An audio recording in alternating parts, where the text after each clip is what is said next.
Most people think Frank Lentini's story is a single image, a smiling showman with three legs.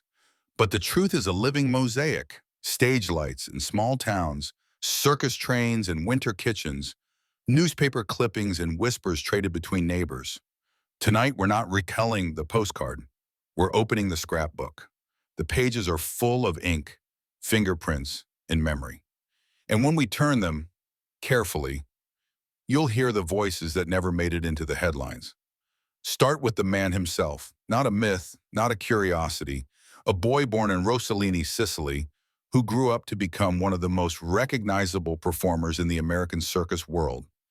He was born with a parasitic twin, which left him with 3 legs and 4 feet, and he turned what could have been a life sentence of shame into a 40-year career built on skill, timing, humor, and a kind of relentless dignity. He called himself the three-legged football player, and one of his favorite bits on stage was to punt a ball with the extra leg, then improvise with the audience. You think you know the show, but behind that practiced routine were 1,000 small moments, some recorded, some remembered, some only rumored, that reveal a fuller human being. And we're going there. You can feel that humanity even in the way people talk about him decades later. A viewer once wrote to us, "From Middletown, Connecticut, my grandmother remembered him skating on the river with 3 skates. You can see it, can't you? The winter river glazed in late light, children pointing, breath clouding the air, and a man who refused to sit out a season just because balance would be harder for him than for anyone else." Another person told us a memory passed down through their family. His daughter was fine and lived next door to us with her husband and son in the 1940s. In fact, some of the circus performers found shelter at her home during the Circus, Hartford, Connecticut. I was 3 or 4 years old. My parents told me the story. Those are not museum labels. Those are kitchen table recollections, with the heaviness of winter coats by the door and neighbors who still waved. And it raises a question we'll return to. How did a global sideshow celebrity manage to stay so local?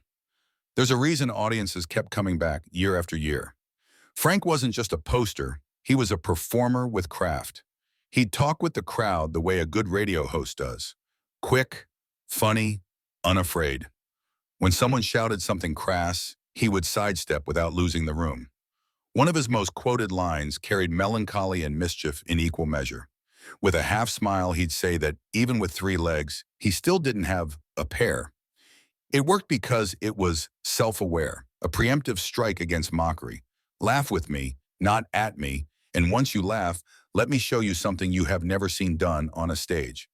And yet, those public moments are only half the story. What about the private man who married, raised children, and, according to multiple reminiscences, was simply a good neighbor? People who claim they lived on the same streets remember him as courteous, quietly proud, someone who took the time to talk to kids and didn't carry the stage persona into the grocery line.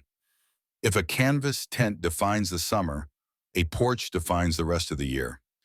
In those off-season months, the legends feel smaller and more believable. A father tinkering with a friend bringing over a pie, circus coworkers stopping by a house after a tough week on the road. In one winter story, a neighbor swears he watched Frank lace up skates and take to the ice like he belonged there. Awkward at first, then grinning when a muscle memory kicked in. Is it provable? Maybe not. Is it plausible for a man who insisted on mastering every physical task the world said he couldn't do? Absolutely. The show itself wasn't just spectacle. It was choreography of identity. He knew when to reveal, when to conceal. He wore a long coat in public to keep gawkers at bay, for control is a kind of privacy. People have written that he would answer even the most intrusive questions with grace, including questions about intimacy. Imagine how many times strangers asked him about private matters with no right to do so, and still he held the room. That doesn't happen by accident. That's a professional's poise. It's also a hint at how he survived emotionally in an era that sold difference as entertainment, by owning the frame. If you hold a magnifying glass to the route maps of the big shows, Barnum and Bailey, Ringling, you can trace his seasons like rings in a tree. Night trains across the Midwest, brutal heat under the big top, the sudden hush of a matinee when a rumor of a fire somewhere else runs through the tent.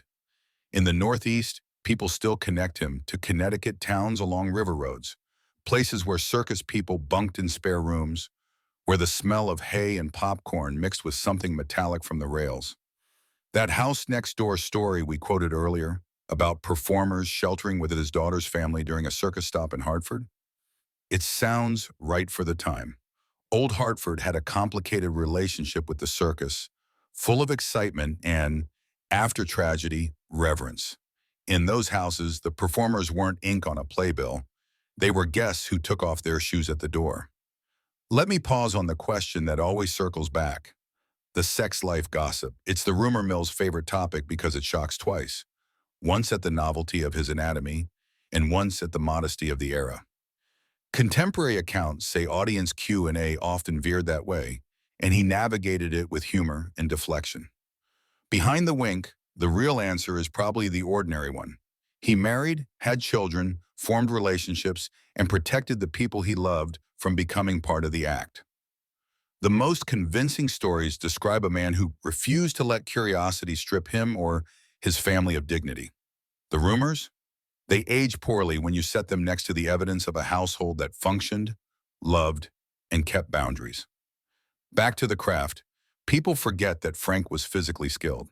He learned to run, ride a bicycle, skate, there's that word again, and even swim with an advantage he joked about, using the extra limb like a rudder. That image, cutting cleanly through water, not as a novelty but as a technique, is a good metaphor for his whole approach to life. When the current pushed the hardest, he didn't flail. He steered. That may be why the neighbors remember competence more than tragedy. To them, he wasn't a freak. He was the man who could do things. There's another part of this scrapbook I want to show you. The printed ephemera, pitch books, little autobiographical pamphlets sold after the show, paper you could tuck into a pocket and read on the trolley home. Fans kept them for decades. Some contained photographs staged for effect. Some contained a few pages of text set in uneven type. Every time one of those resurfaces, an argument breaks out online. Is this real? Is that detail exaggerated? Those arguments tell you two things: that memory is fragile and that people still care enough to fight for their version of a man most of them never met. The more fragile a memory, the louder we tend to defend it. Listen closely and you hear specific, repeated motifs in community stories. 1, he was kind. 2, he had impeccable timing, comic timing, social timing, survival timing. 3, he could be strict about boundaries when he needed to be. The house is for family. The tent is for the world. 4, he answered questions not to feed gossip, but to feed curiosity. And there's a difference. People left his shows feeling oddly reassured, as if his existence proved the world was wider than they thought, but also sturdier. Now for a small, complicated moment that lives half in print and half in rumor. They say that in certain towns, he would drive his own car between venues. Think about the practical difficulty of that in the early 20th century. Slippery pedals, clumsy gear shifts, the constant recalibration of a body at odds with standardized machines. If he did it, it wasn't to show off. It was to move through the world under his own power.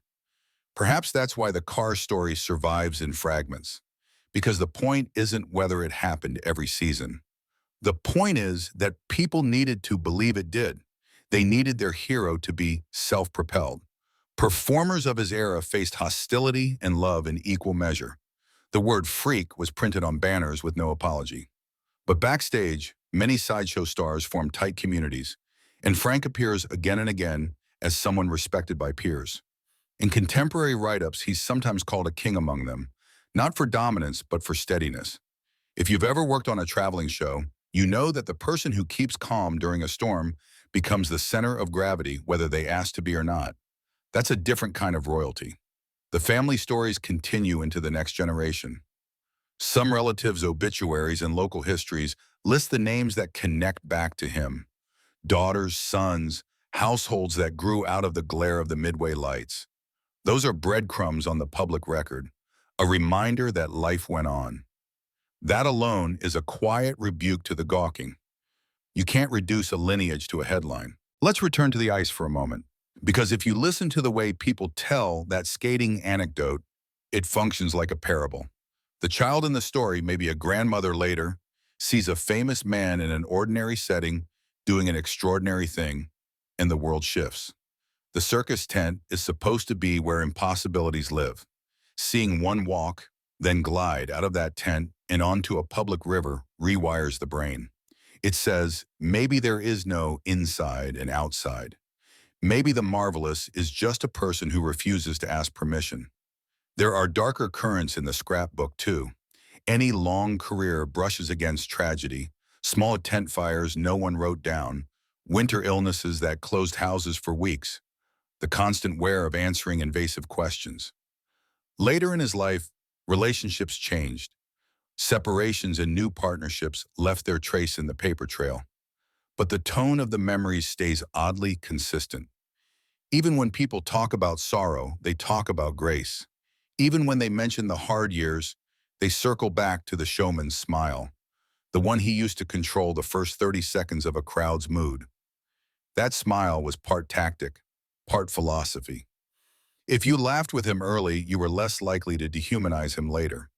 It's a strategy as old as theater and as modern as social media. In an era when difference was a saleable commodity, he sold presence instead.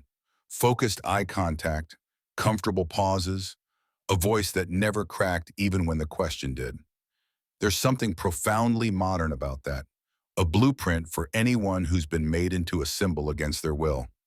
Reclaim your frame, then keep talking. So what's left when we put the scrapbook down? A performer who mastered the geometry of an extra limb and the psychology of an audience. A neighbor who shared porches and winter suppers in river towns whose names fade in and out of census records. A father whose children and their children carry ordinary lives forward while strangers still argue about a poster. A man who swam straighter by turning his difference into a rudder, and who skated, if you believe the grandmothers, on rivers he had no business claiming, except for the fact that he showed up and did it. And a final thought. Memory is a chorus, not a solo. Some voices sing facts in key, others hum rumors off to the side. The song works because it's layered. Tonight we've tried to let you hear those layers. The verified headlines, the hands-past recollections, the whispers that reveal what people wished for him, competence, kindness, respect. You can keep debating the details if you want, but if you ask the people who say they met him or knew his neighbors, they will give you the simplest verdict of all. He lived, fully, stubbornly, skillfully, in the tent and on the ice. If this is your first time hearing his story, don't confuse wonder with pity. Keep the wonder. Retire the pity, and when you see a photograph of that third leg again, remember the rest of the body attached to it. The shoulders that carried winter coats, the hands that laced skates, the voice that turned a crowd. That's the picture that matters. You've just heard the deeper story of Frank Lentini, the three-legged wonder who lived far beyond the posters and the myths. A man who turned what others would have hidden into a lifetime of applause, survival, and whispered memories passed down through families. His story reminds us that the abnormal is never just a curiosity, it's a human life, layered with dignity, rumor, and legend. This is History of Abnormal. If you want more forgotten stories of those who defied the ordinary, subscribe and stay with us. Each tale opens another door into the strange corridors of human history, and next time, we'll walk through one that's even darker.